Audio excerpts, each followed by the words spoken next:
something else that Gen Z can brag about. My little sister tells me, what do you know? You were born in the 1900s. Makes me want to die. Anyway, a new Bank of America study says Gen Z will become the richest generation in history. That's anyone born between 1997 and 2012.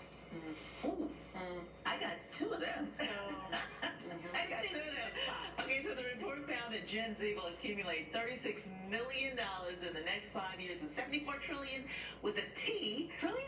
Yeah, it's coming not from social media, but from baby boomers passing down the well. Oh. Well, so how can they brag about it? They didn't make it. They didn't make it. They didn't make But it. they know how to hold on to it. We made it. Gen Z may need the cash, though. They spend, on average, twice as much as they save, possibly because of current high costs of living. You can bet on it. Yeah. Also, generally, they're underemployed because of a tough job market. I don't know if it's something to brag about, but, Yeah. you know, and what about the kids who can't, who are taking care of everyone and who are not inheriting wealth? That Right. stinks. Yeah. But anyway. My girls are really thrifty, though.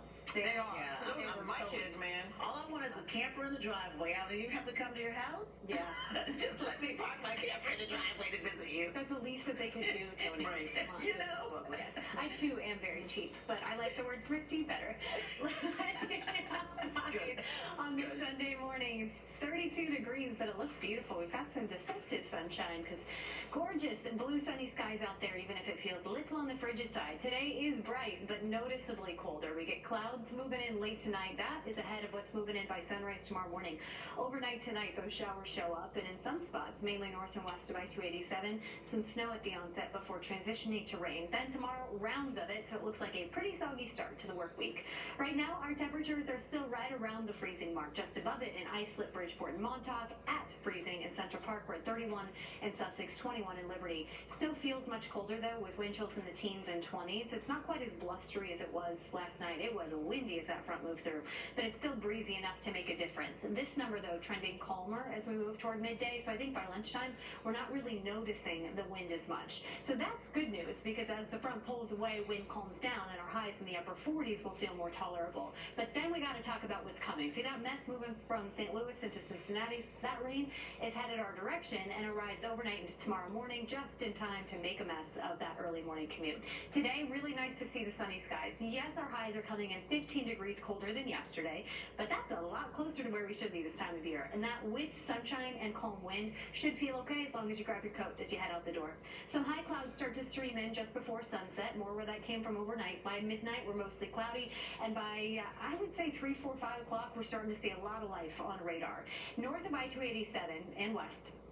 That could start as a wintry mix or straight snow at the onset, which means things could be slick, but right around sunrise or right after it, we transition to rain. I want to just give you the heads up so you can give yourself extra time to get where you're going, especially in our northern suburbs. But even in the metro area, even on Long Island and down the shore, that rain still could slow things down for your morning commute. So give yourself a little extra wiggle room to get where you're going tomorrow morning. We continue with the rounds of rain off and on for the first half of the day, beginning to clear out well north and west first, and then it takes a little bit of time for that to happen for the rest of the area. By tomorrow night, we're dry. So the rain total is really dependent on location, because north and west of the city, our suburbs clear out early. We'll pick up maybe a 1/10 of an inch, 2/10 of an inch of rain there. Where Long Island, Fairfield County, down the shore of the metro area, we get that rain a little bit longer, so we're thinking 1/2 of an inch up to about 3/4 of an inch, and it can feel soggy. So knowing that's ahead tomorrow, take advantage of the sun today. We'll see sunny skies to start, high clouds streaming in this afternoon with frigid temperatures this morning, but upper 40s this afternoon. Again, that's just a touch below the seasonal average, but will feel cold because 15 degrees colder than yesterday. Tomorrow, rounds of rain, breezy and cloudy. We'll clear out that rain by tomorrow night, and then settle into a stretch of the 50s. The good news is today's the coldest of the next 7. That's the AccuWeather forecast. We'll be right back. In just 2 months, he's upended Washington, and now with his anti-Trump rallies drawing thousands, Bernie Sanders one-on-one with John Carl this morning on ABC's This Week. Join us for This Week, this morning starting at 10 a.m. right here on ABC.